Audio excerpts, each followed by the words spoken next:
Mesdames, Mesdemoiselles, Messieurs, bonjour. Bienvenue à cette conférence de presse.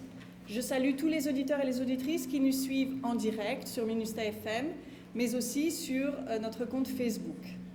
Nous accueillons aujourd'hui le secrétaire général adjoint aux opérations de maintien de la paix qui conclut sa visite de 3 jours en Haïti, M. Hervé Latsous, à qui je cède la parole. Merci. Merci beaucoup. Mesdames et messieurs, bonjour.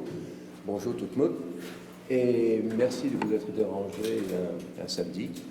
Mais je souhaitais saisir cette occasion d'échanger avec vous quelques-unes de mes idées à la suite de cette mission que nous achevons ce soir, plutôt demain matin. Une mission qui s'inscrit dans le cadre des réflexions en cours à l'Organisation des Nations Unies sur ce que nous avons fait au fil des années en Haïti, la MINUSTAH, et c'est l'occasion de saluer le travail remarquable fait par toutes nos équipes sous la direction éclairée de Mme Sandra Honoré, la représentante spéciale, de ses collaborateurs. Je crois tout cet engagement que les Nations Unies ont voulu avoir en Haïti au fil des années. Nous en sommes au point où le Conseil de sécurité, l'année dernière, en renouvelant le mandat de la MINUSTAH, avait déjà intégré l'idée que progressivement on devait s'orienter vers une diminution et à terme un arrêt des opérations de la MINUSTAH. Tout ceci évidemment dans des conditions contrôlées, vérifiées et structurées. Et donc il avait été envisagé que nous fassions cet été, avant le prochain renouvellement du mandat de la mission en octobre, que nous fassions une évaluation stratégique de point où nous en étions dans l'accomplissement de nos tâches, des tâches qui nous sont assignées par le mandat du Conseil de sécurité dans ce pays.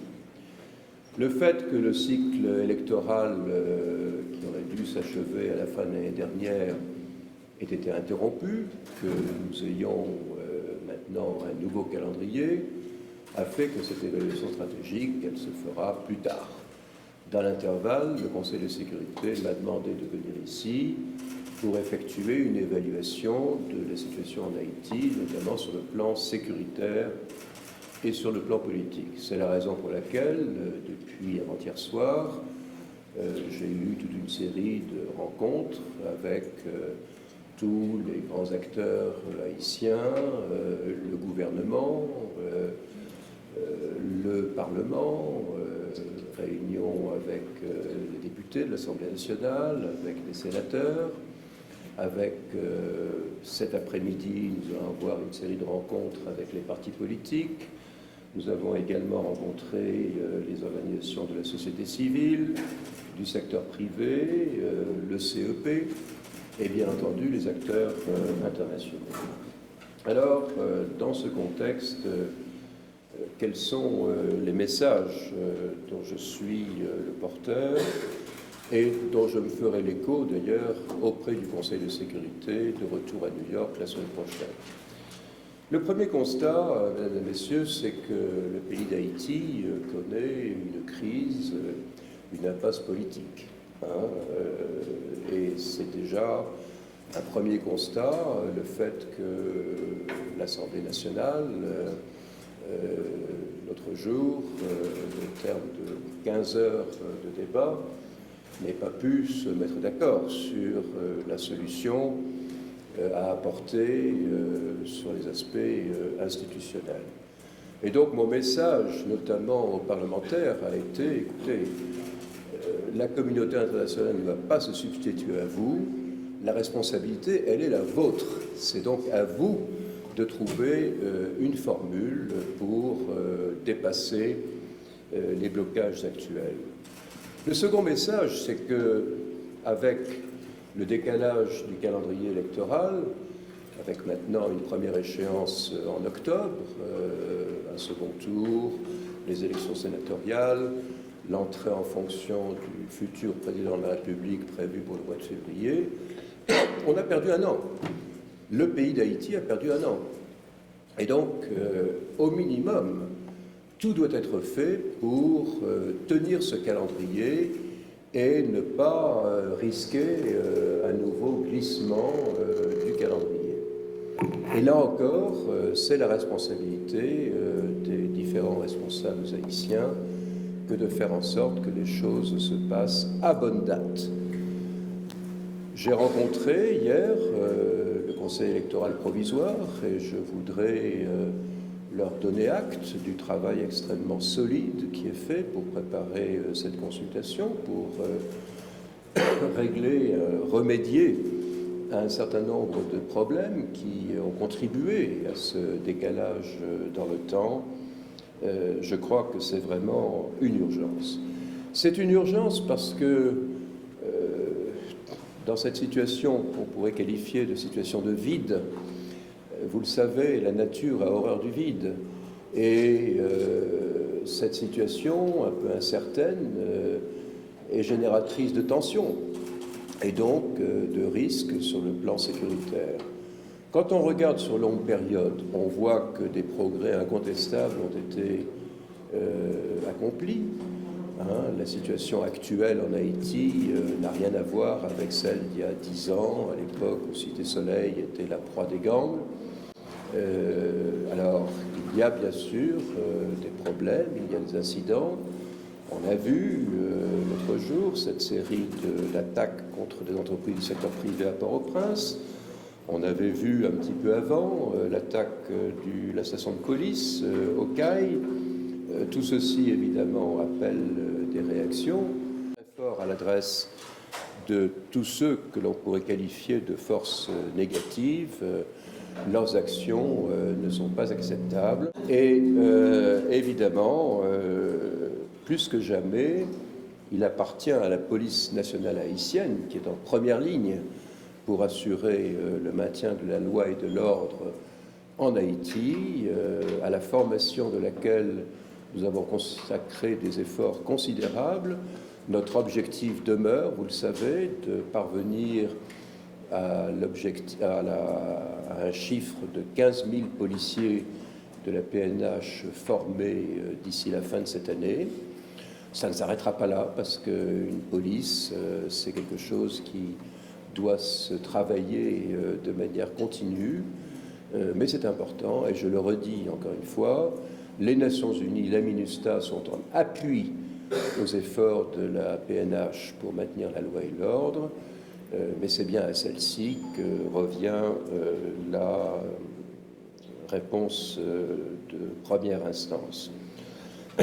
Vous savez, la communauté internationale a consacré un effort important à travers la MINUSTAH et les missions précédentes des Nations Unies pour aider Haïti à sortir de cette crise profonde que connaît le pays depuis tant d'années.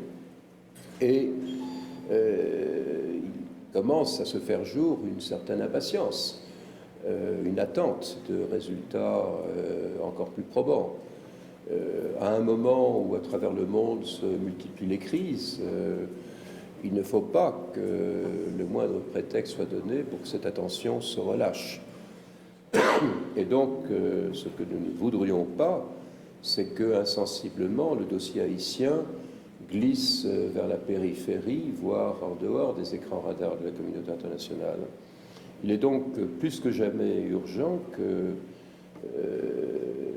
les Haïtiens prennent leurs responsabilités, qu'ils trouvent les solutions, leurs solutions.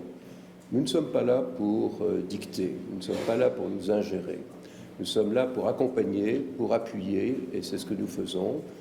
Nous continuerons de faire. Il y a encore d'immenses besoins pour consolider l'état de droit dans ce pays, qu'il s'agisse de la police, j'en ai parlé, qu'il s'agisse du système judiciaire, de l'organisation des professions juridiques. Il y a toute une série d'aspects, et je n'aurai garde d'omettre de mentionner les droits de l'homme qui sont pour nous une préoccupation constante. Alors sur tout cela, évidemment, la décision appartiendra au Conseil de sécurité selon probablement la séquence que je vous ai indiquée. Donc renouvellement du mandat en octobre, et puis lorsque nous aurons un président en place au mois de février prochain, et les autres institutions également, nous serons en mesure de travailler à éclairer quelles devraient être les perspectives d'avenir de la MINUSTAH. Alors, mon message, il est donc très simple, il est le suivant. 1, il y a urgence. 2, il faut que les acteurs haïtiens prennent leurs responsabilités et que les choses se passent évidemment dans le calme pour permettre un processus, un cycle électoral qui soit démocratique, qui soit transparent, qui soit inclusif et qu'ainsi les institutions haïtiennes retrouvent leur fonctionnalité pleine et entière. Voilà ce que je voulais vous dire, mesdames et messieurs, et on peut prendre des questions si vous en avez. Bonjour, Amélie Baron pour l'AFP et RFI. Cela fait maintenant un peu plus de 12 ans que la mission MINUSTAH est en Haïti. On a vu que le cycle électoral a encore une fois été interrompu à cause des incidents et des doutes et des troubles qui ont lieu le jour des élections ou après. Le premier mandat de la MINUSTAH était pour la stabilité politique et la démocratisation des institutions en Haïti. Est-ce que vous pensez que ce nouveau retard et trouble dans le calendrier électoral serait une preuve d'échec de cette mission de la MINUSTAH? Non, je crois qu'il ne faut jamais parler d'échec, surtout quand, je l'ai dit à l'instant, on regarde rétrospectivement tous les changements positifs qui sont intervenus depuis 2004, notamment sur le plan sécuritaire. Je crois qu'il y a, je l'ai reconnu, des incidents qui appellent une réaction et une enquête, mais bon, je crois que, encore une fois, dans la plupart des provinces, la situation est quand même bien apaisée. Donc, on a progressé certainement sur la voie de la stabilisation d'Haïti. Merci. Deuxième question. Oui, Pierre Côté, groupe Haïti. Bonjour. Bonjour, monsieur. Au moment où on se parle, est-ce que vous êtes en mesure de reconnaître M. Privert comme le chef de l'État haïtien? Ce n'est pas aux Nations Unies de reconnaître la situation, le statut de telle ou telle personne. Je crois qu'il faut reconnaître que M. Privert a fait des choses pendant sa mandature, mais son statut, c'est aux Haïtiens et d'abord aux parlementaires haïtiens de le fixer. Nous n'avons pas qualité pour nous substituer à cette responsabilité première qui est celle des parlementaires haïtiens, et c'est ce que je leur ai dit sans la moindre ambiguïté. Et c'est ce que nous attendons d'eux, c'est qu'ils fixent les choses pour éviter une situation que on pourrait qualifier de vide relatif, je ne sais pas, n'est-ce pas? Mais c'est bien à eux qu'il revient de prendre les décisions. Est-ce qu'aujourd'hui et demain, ou lors de votre voyage, vous avez rencontré M. Privert et à quel titre? Est-ce qu'aujourd'hui, à l'instant T, vous le considérez comme le président de la République?